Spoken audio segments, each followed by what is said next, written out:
আসসালামু আলাইকুম প্রিয় গাইস, আজকে আমাদের রান্না হবে মসুরির ডাল, চিংড়ি মাছ দিয়ে, পুঁই শাক দিয়ে রান্না করব। আর রান্না করব কচু শাক ভাজি। কচু শাক সিদ্ধ করতেছি এখন, সিদ্ধ হইলে এটাকে বাগার দিব। ও আরেকটা রান্না করব হলো যে কচু ভাজবো, সিদ্ধ দিচ্ছি এখন। এটাকে ভাজবো মশলা দিয়ে, সিদ্ধ হইলে তারপরে এটাকে মশলা মাখবো, এরপরে ভাজবো। এখন আমাদের কচু শাকটা হয়ে গেছে, বাগার দিয়ে ফেলেছি।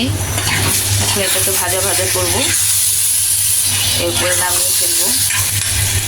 আর যেটা কচু ভাজবো ওটার জন্য এই যে মশলা মেখে রেখেছি, এই তেলে ভাজবো, তারপরে মশলা দিব, দেওয়ার পরে দেখতে পাবো মশলা। আমি এটাকে নামিয়ে ফেলবো। দেখুন, কচু ভাজার জন্য আমি কড়াইতে তেল বসিয়েছি, তেলটা গরম হচ্ছে। এখন আমি তেলের ভিতরে এই কচুটা একটা একটা করে দিয়ে দিব। এই যে একটু গরম কম হয়েছে, গ্যাস আজকে আছে কিন্তু কম, রান্না করা যায়। হ্যাঁ, এই যে একটা একটা করে আমি ওই সবটা দিয়ে দিব।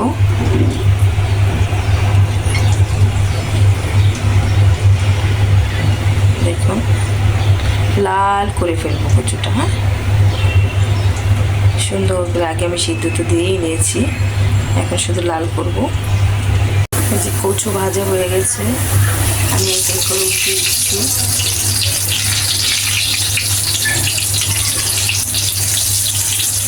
দেখুন, লাল হয়ে গেছে কচুটা। আস্তে আস্তে করে আছে করে লাল করে নিতে হবে, এইভাবে লাল হয়েছে। আর আমি বলছিলাম না ডাল, এই যে ডালও হয়ে গেছে, এটাকে বাগার দিয়ে দিব। এখন ধনে পাতা দিব, এখন দিয়ে বাগার দিয়ে দিব। ধনে পিঠ হয়ে গেছে, এখন আমি উঠিয়ে ফেলবো একটা করে।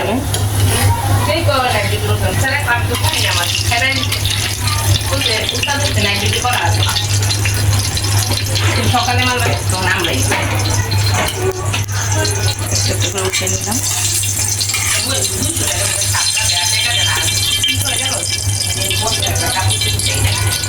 পুঁই শাকের জন্য পেঁয়াজ দিয়ে দিয়েছি।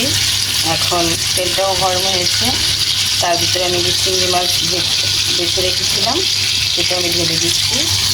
এখন সেটাকে আমি ভাজা ভাজা করে নেব। এরপর নিড়ে ভাজা ভাজা করব। আর কচুটা এখনো ভাজা হচ্ছে। একটু আদা বাটা দিয়ে দিলাম।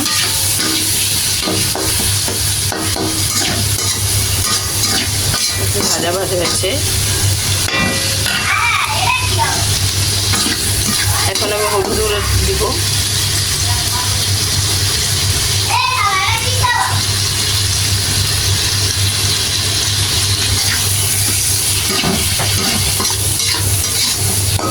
ভালোভাবে কষিয়ে নিব।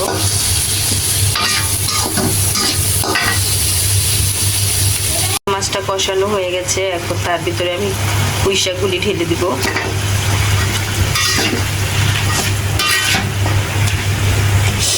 তারপর একটু ঢেকে দিব।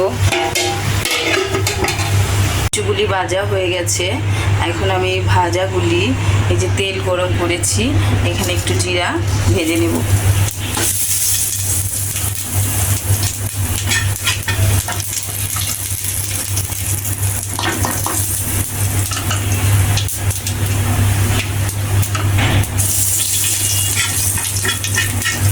আমার জিরাটা ভাজা টালা হয়ে গেলে আমি এর ভিতরে এই পেঁয়াজ আর হলো কাঁচা মরিচটা আমি করে রেখেছিলাম, ব্লেন্ডার করে নিয়েছি, সেটাকে আমি একটুখানি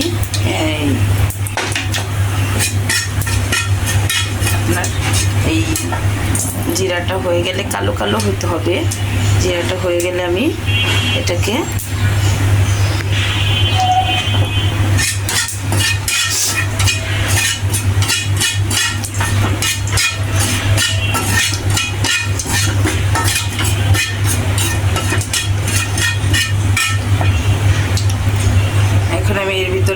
দিব এই যে পেঁয়াজ আর হলো কাঁচামরিচ বেলেন। ভালোভাবে ভেজে নেব সুন্দরভাবে। এর ভিতরে আমি একটু আদা বাটা দিয়ে দিব, তারপর একটু লবণ দিব, এরপর একটু জিরা ফাঁকিয়ে দিব,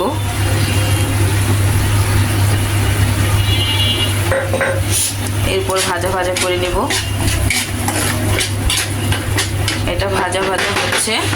এখন আমি দেখব আমার পুঁই শাকটা কীভাবে কি হয়েছে। এখন পুঁই শাকটা একটু নেড়ে উল্টাপাল্টা করে দিব।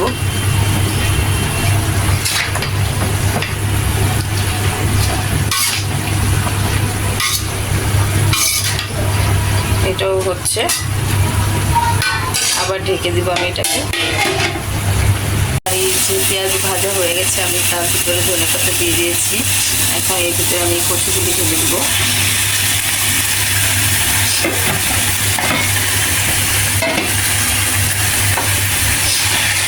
তারপরে নেড়ে নেব।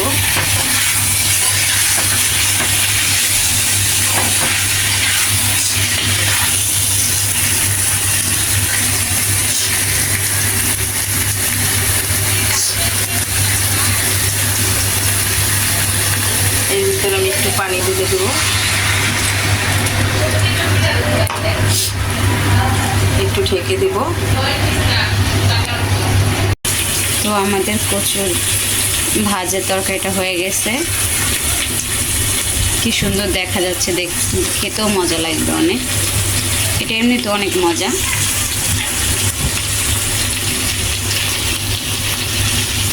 পুঁই শাকটাও হয়ে গেছে।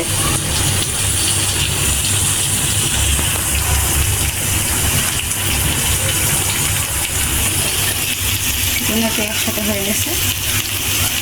তো এগুলো এখন নামিয়ে ফেলবো।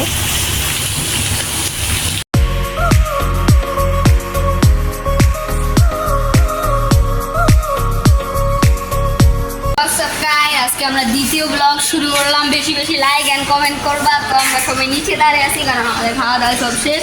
সরি গাইস, আমরা খাওয়া দাওয়াটা দেখাতে পারলাম না কারণ অনেক মানুষ আসছিল আজকে আমাদের ঘরে। তো আবার আমাদের রিক্সায় দেখাও, তারপর আমরা মাঝে একটু মজা করবো, ওইটাও দেখাও।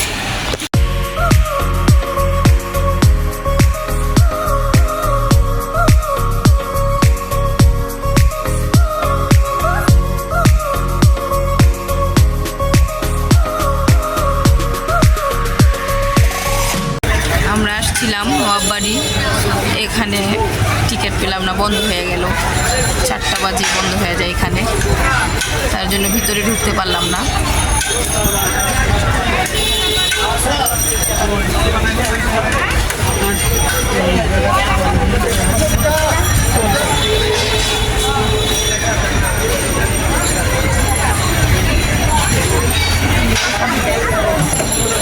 ওরা ভাইয়ারা, দুঃখের বিষয়, আজকে ঘুরতে গিয়েছিলাম কিন্তু যাওয়া হলো না, বন্ধ ছিল। বাইরের থেকে ভিডিও করেছি, বাসায় চলে আসলাম। এখন আমরা কাঁঠালের পিঠা খাবো। আরে গাইস, ভুল বলছে, কাঁঠালের পিঠা খাবো না, পিঠা বানাবো।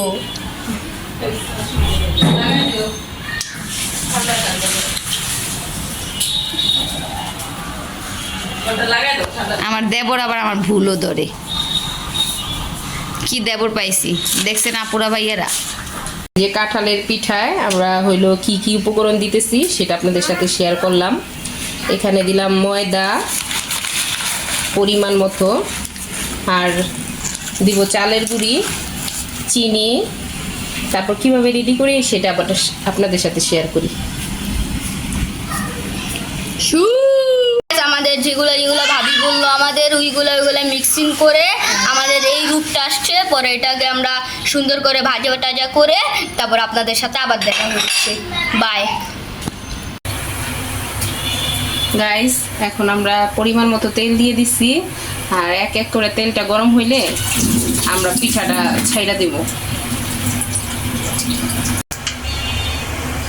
যে আমরা এখন পিঠাটা ছেড়ে দিলাম, তেল হালকা গরম হয়েছে। গ্যাস জেনে চুলার গ্যাসটা কমে আসছে।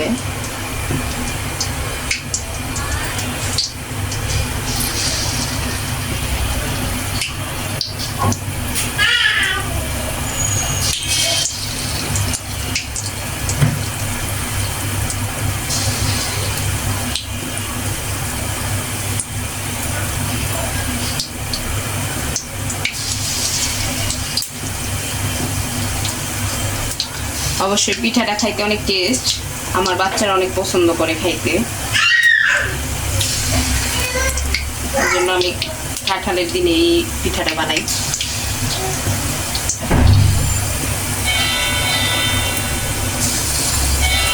আমার পিঠাটা একদম লাল হয়ে গেছে, মচমচা হয়ে গেছে, আমি উঠাই নিলাম। তো এরকম করে আমি এক এক করে ভেজে নেব সবগুলো পিঠা। আমাদের পিঠা বানানো হয়ে গেছে, তো এগুলা খেয়ে দেখবো কেমন টেস্ট হয়েছে। তো আজকের মতো এখানেই শেষ করলাম। আপুরা ভাইয়ারা বেশি করে লাইক কমেন্ট শেয়ার করেন, আর প্লিজ আপুরা একটা করে সাবস্ক্রাইবার করেন আমাদের। আপনারা সাপোর্ট না দিলে তো আমরা উপরে উঠতে পারবো না, তো আমাদের সাপোর্ট করেন। তো এখানেই শেষ। আসসালামু আলাইকুম। আবার কালকের ব্লগে দেখা হবে।